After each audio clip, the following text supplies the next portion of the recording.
Hi viewers, welcome to Viju வீட்டு சமையல். இது நம்ம வீட்டு சமையல். நம்ம இன்னைக்கு பார்க்க போறது ஒரு vlog தாங்க.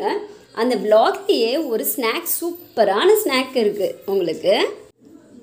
வீடியோவை ஸ்கிப் பண்ணாம ஃபுல்லா பாருங்க. அப்பதான் உங்களுக்கு யூஸ்ஃபுல்லா இருக்கும். நாங்கள் இன்னைக்கு எங்கள் ஊருக்கு வந்திருக்கோம். எங்கள் ஊர் ஒரு சின்ன கிராமம் தாங்க. ஆனால் ரொம்ப பச்சை பசேல்னு எவ்வளோ அழகாக இருக்குன்னு பாருங்கள்.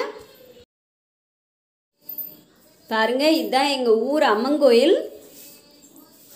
நம்ம இன்னைக்கு எங்கள் தோட்டத்தை பார்க்கலாம். இதுதாங்க எங்கள் வயல். இப்போ மழை இல்லைங்கிறதுனால உங்களுக்கு வெறும் வயலாக தெரியுது. மழை பெஞ்சதுன்னா நெல் பயிர் நடுவோம்ல, நட்டதுக்கு அப்புறம் பாருங்கள் ரொம்ப பச்சை பசேல்னு இருக்கும். நான் அப்போ உங்களுக்கு காமிக்கிறேன் வீடியோ. இப்போ எங்கள் கிணத்தை காமிக்கிறேன் உங்களுக்கு. இதுதாங்க நாற்று இப்போ தான் நட்டுருக்கு. இதுதான் நெல் பயிரோட ஃபஸ்ட்டு ஸ்டேஜு. இதை ஒரு பச்சை குழந்தை எப்படி பாதுகாக்கணுமோ அந்த அளவு பாதுகாக்கணும். இதுக்கப்புறம் தான் இதை பிடுங்கி நடுவாங்க. நட்டு அதுக்கப்புறம் அது விளைஞ்சி அதுக்கப்புறம் பெரிய ப்ராசஸே இருக்குது. அந்த ப்ராசஸ்லாம் முடிஞ்சதுக்கு அப்புறம் தான் நம்மளுக்கு அரிசியாக சாப்பாட்டுக்கு வருது. இது பாருங்கள் எங்கள் வாழை தோட்டம் எவ்வளோ அழகாக பச்சை பசேல்னு இருக்குது பாருங்கள். இந்த வாழையிலிருந்து எடுத்த ஒரு வாழைப்பூவை வச்சு தாங்க உங்களுக்கு இன்றைக்கி ஒரு ஸ்நாக் செஞ்சு காமிக்க போகிறோம். அது என்ன ஸ்நாக் அப்படின்னு யோசிக்கிறீங்களா? அது ரொம்ப சிம்பிளான ஸ்நாக் தாங்க. ஒன்றும் இல்லை, நம்ம வாழைப்பூ வடை தாங்க. வாங்க எப்படி செய்யலான்னு பார்க்கலாம். நம்ம இப்போது எங்கள் மோட்டர் செட்டை பார்க்கலாம்.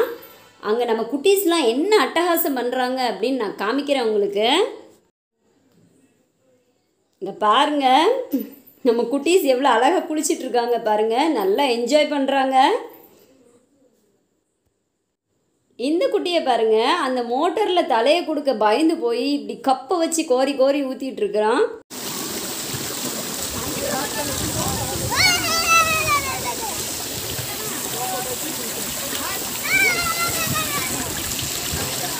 பார்த்துக்கொள்ளுங்கள் பார்த்துக்கொள்ளுங்கள் பார்த்துக்கொள்ளுங்கள். விஜய் வீட்டு சமையலை பாம்பு வந்து விட்டது. விஜய் பாருங்க எவ்வளோ பெரிய பாம்பு சட்டை கிடக்குது. நம்ம குட்டீஸ் அதை கூட பயப்படாம கம்பு வச்சு எப்படி எடுக்கிறாங்க பாருங்க. இன்னொரு சூப்பரானது பாருங்க, எங்கள் கிணத்துக்குள்ளேயே ஒரு ஷவர் இருக்குது. சூப்பராக இருக்குது பாருங்க. கிணத்துக்குள்ளே போய் நின்னோன்னா நல்லா ஷவரில் குளித்த மாதிரியே ஒரு ஃபீல் இருக்கும்.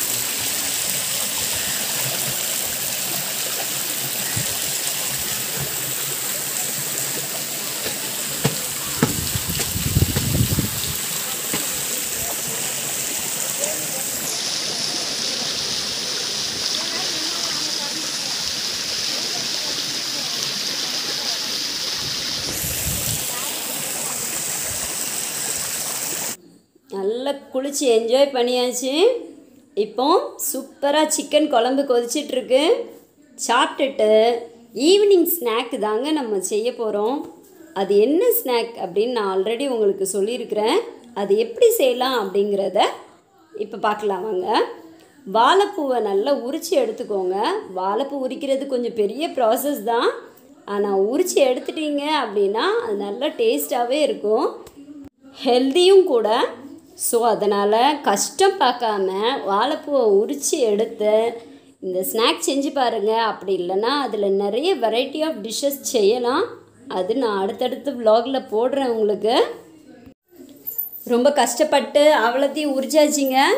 இப்போ இதை எப்படி கட் பண்ணலாம் அப்படின்னு காமிக்கிறேன் பாருங்கள். இந்த மாதிரி பொடிசாக கட் பண்ணி எடுத்து வச்சுக்கோங்க. இதை பொறுத்த வரைக்கும் உடனே செஞ்சிடணும் எந்த டிஷ்ஷாக இருந்தாலும் வாழைப்பூவில் செய்கிறது. அப்படி நீங்கள் லேட்டாக செய்கிறதா இருந்தால் இதை கொஞ்சம் புளிச்ச மோரில் ஊற போட்டு வச்சுருங்க, அல்லது கருத்து போயிடும். அப்புறம் டிஷ் எதுவுமே நல்லாவே வராது.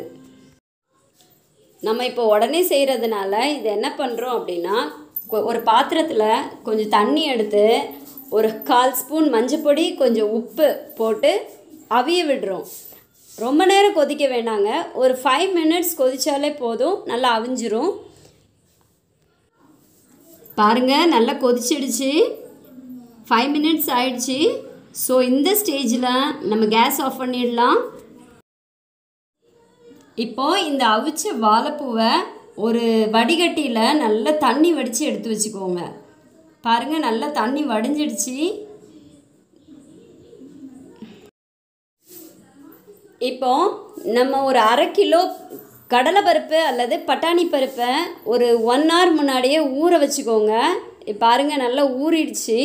இந்த ஸ்டேஜில் தண்ணியெல்லாம் வடிச்சிட்டு ஒரு மிக்ஸி ஜாரில் போட்டு கொஞ்சம் கொரகொரப்பாக இந்த மாதிரி அரைச்சி வச்சுக்கோங்க.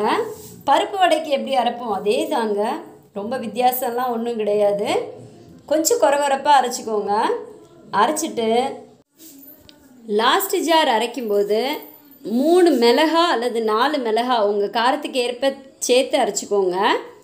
இப்போது நாம் அரைச்ச பேஸ்ட்டோட நான் கொஞ்சம் ஒரு 2 ஸ்பூன் பெருஞ்சீரகம் சேர்த்துருக்கேன். பெருஞ்சீரகம் சேர்த்தா நல்ல வாசனையாக இருக்கும். தேவையான அளவு உப்பு சேர்த்துக்கோங்க.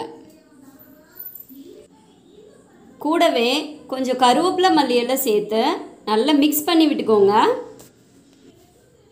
ஒரே ஒரு பெரிய வெங்காயம் சின்னதாக கட் பண்ணி சேர்த்துருக்கேன். இது ஆப்ஷனல் தான். நீங்கள் வாழைப்பூ சேர்க்குறதுனால வெங்காயம் சேர்க்கணுன்னு தேவையில்லை. சேர்த்தாலும் ஒன்றும் பிரச்சனை இல்லை, டேஸ்ட்டாக தான் இருக்கும். நம்ம இன்றைக்கி விறகடுப்பில் தான் வடை சுட போகிறோம். பாருங்கள், தீ கனகன நல்லா எரியுது. கடாய் நல்லா காஞ்சிடுச்சு. இப்போ எண்ணெய் விட்டுக்கலாம். பொரிக்கிறதுக்கு எவ்வளோ தேவையோ அவ்வளோ எண்ணெய் விட்டுக்கோங்க. பாருங்கள், நல்லா எண்ணெய் சூடாயிடுச்சு.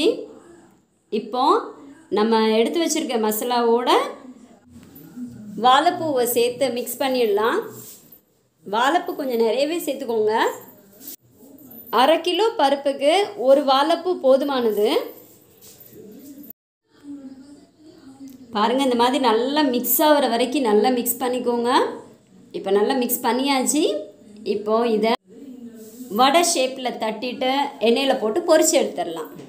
பாருங்கள், எண்ணெய் நல்லா சூடாகி இருக்குது. 2 பக்கமும் நல்லா புரட்டி விட்டுட்டு நல்லா வேக விட்டு எடுத்துக்கோங்க. பாருங்கள், நல்லா வெந்து இந்த ப்ரௌனிஷ் கலரில் வரணும். பார்க்குறதுக்கு சாதாரண பருப்பு வடை மாதிரி தான் இருக்கும். ஆனால் டேஸ்ட் நல்லா அந்த வாழைப்பூ ஃப்ளேவர் வரும், சூப்பராக இருக்கும். அவ்வளோதான், சிம்பிளான கிறிஸ்பியான டேஸ்டான வாழைப்பூ வடை தயார். இந்த வீடியோ உங்களுக்கு பிடிச்சிருந்ததுன்னா நீங்களும் உங்கள் வீட்டில் இந்த ஸ்நாக் செஞ்சு பார்த்துட்டு நம்ம வீடியோவுக்கு கண்டிப்பாக கமெண்ட்ஸ் அனுப்புங்க. நம்ம சேனலை மறக்காமல் சப்ஸ்கிரைப் பண்ணுங்கள். பக்கத்தில் இருக்க பெல் ஐக்கானை கிளிக் பண்ணுங்கள். உங்கள் ஃப்ரெண்ட்ஸுக்கும் ஷேர் பண்ண மறந்துடாதீங்க. Thank you friends.